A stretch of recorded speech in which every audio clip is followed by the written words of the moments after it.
Tiananmen demandait au président Xi Jinping d'appliquer la constitution chinoise.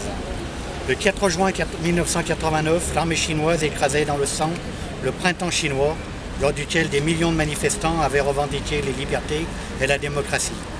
25 ans après le massacre de la place Tiananmen, les citoyens chinois sont toujours privés des libertés fondamentales et notamment de la liberté de l'information.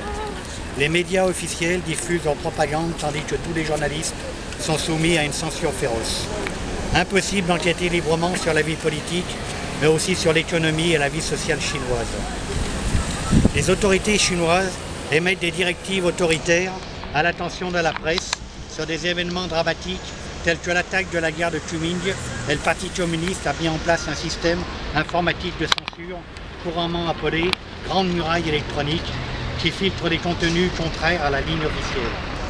La Chine figure à la 175e place sur 180 pays au classement mondial de la liberté de la presse publié par Reporters sans frontières en 2014. Même ce classement a fait l'objet d'une circulaire du bureau de la propagande interdisant purement et simplement son évocation. À l'approche de la commémoration du massacre de Tiananmen, les arrestations de dissidents journalistes et blogueurs se multiplient.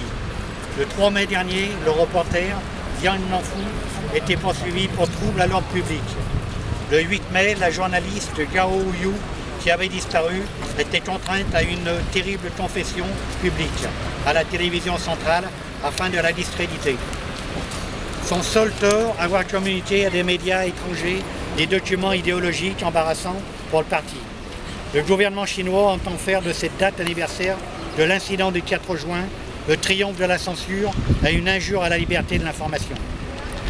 L'article 35 de la Constitution de la République populaire de Chine prévoit que les citoyens disposent de la liberté de parole, de presse, de réunion, d'association, de défilé et de manifestation.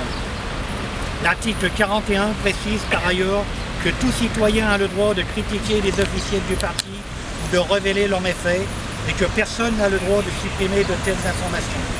Chaque jour, le Parti communiste et les autorités chinoises piétinent leur propre texte fondamental. Le président de la République populaire de Chine, Xi Jinping, se moquera du monde tant qu'il ne fera pas appliquer la constitution de son propre pays. En signant cette pétition appelée à la libération des journalistes blogueurs et militants de la liberté d'expression détenus en Chine, et en particulier ceux qui ont été emprisonnés pour avoir participé ou évoqué le mouvement démocratique de 1989. Les droits des citoyens chinois garantis par la Constitution doivent enfin être respectés.